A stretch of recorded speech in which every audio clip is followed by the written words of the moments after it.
Welcome to the Real News Network. I'm Paul Jay in Baltimore. With the one-year anniversary of the Occupy movement having taken place, many people involved are reflecting, thinking about what's next, what the movement has accomplished. One of those people joins us now. Vijay Prashad is a professor of international studies at Trinity College. He's the author of the recent book Arab Spring, Libyan Winter, and he also has the lead or first article in a new book about the Occupy movement titled We Are Many. Thanks very much for joining us, Vijay. This is my pleasure, yes. So let's talk a bit about, first of all, you've been involved for quite, I guess, from near the beginning. What has Occupy accomplished, and then we'll talk about what's next.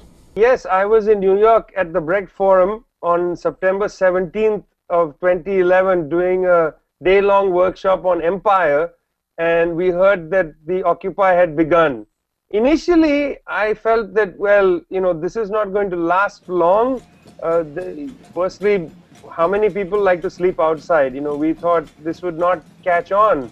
But of course it did catch on, not just in New York City, but it went across the country to small towns, to other big cities, major cities.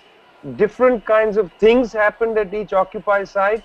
I then traveled around for Counterpunch and covered the Occupy at places like Chicago. I went to Philadelphia, to Boston, and was able to understand how local struggles had manifest themselves into public space, so that in Boston, the debt question, student debt question was paramount. In New Haven, the question of homelessness was very important. And these things, these issues were now in the public domain, and that was very important. So the most important, maybe if I was to say 2 or 3 things that Occupy accomplished, one, it brought to the fore issues that activists and organizers, those who build power in communities, have been working on for years. So no longer could, maybe localities deny the existence of certain issues in a very pronounced way. Secondly, by using that very simple slogan of the 1% and the 99%, the Occupy dynamic was able to raise questions of inequality. In the United States, or actually around the world, the question that is often put before people is issues of poverty. Poverty is quite different than inequality. When you talk about poverty, the reaction could be charity. One feels bad for the poor, you want to have some soup kitchens, etc.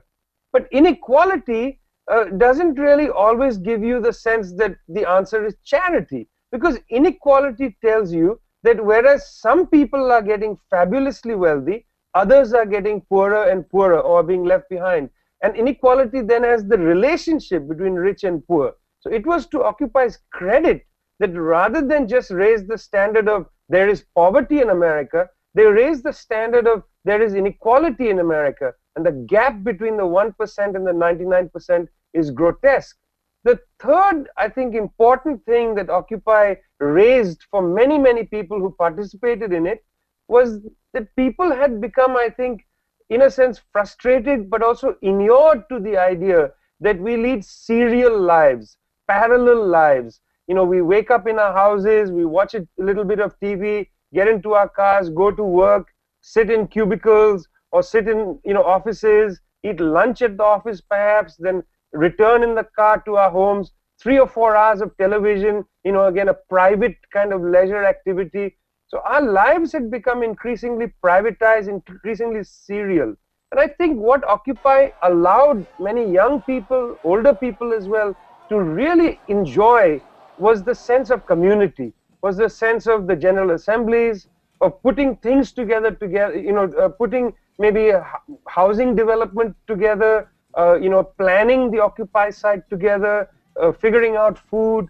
This community activity, I think, was quite profound for a lot of people, particularly secular people who have begun to lead very serial lives. So for year 1 of Occupy, I think these are some pretty significant advances.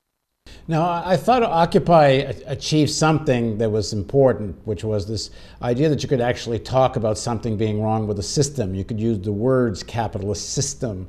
wanting another system.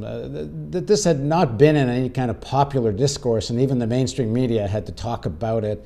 And Occupy also got involved increasingly and more recently in the kind of issues you're talking about, and getting involved in stopping foreclosures and trying to link up what they were doing with day-to-day real urgent problems facing ordinary people, getting out of the occupied squares, which they either got out of because they got thrown out or because they chose to, but as a strategy they started moving into the communities. But in terms of where this movement goes, unlike somewhat similar movements in Latin America and to some extent Europe, at some point, and maybe early on, there always was some kind of electoral strategy. At some point, it was about trying to achieve some power. And I don't hear any of that in the Occupy movement. And I wonder what your view is on that in terms of where Occupy goes. Well, I mean, it's a long road. The first thing one needs to build again is a cultural, as it were, sense that one can act in the world, one can have political power. And I think this is for the United States, where there's been an eviscerated political landscape, this is a major advance. Kofi Annan, the former UN Secretary General, has just released a report through the auspices of the United Nations called Deepening Democracy. And he's very sharply critical of the United States on two counts. One is voter suppression, mainly of African American voters. And secondly, the use of money in politics. And if I may put it this way, the kind of loosened fabric of political life, where people don't feel that their vote is meaningful, that their vote necessarily counts. When we consider that only 50% of the population votes in a presidential election, when we consider that it only takes the votes in 2 or 3 states, to actually make a difference at the presidential level, this creates a great sense of powerlessness, cynicism as well. So what Occupy has to do is to build a cultural basis for people to feel like their political energy is going to actually manifest itself and make a difference. And I think if that is the case, we have to be patient with the Occupy dynamic, because culture is the most complicated place, to intervene. And also, this is an election year, and the American left has the same boring conversation every 4 years around the status of the Democratic Party, how one should approach it, what should be, the kind of voting position of progressives.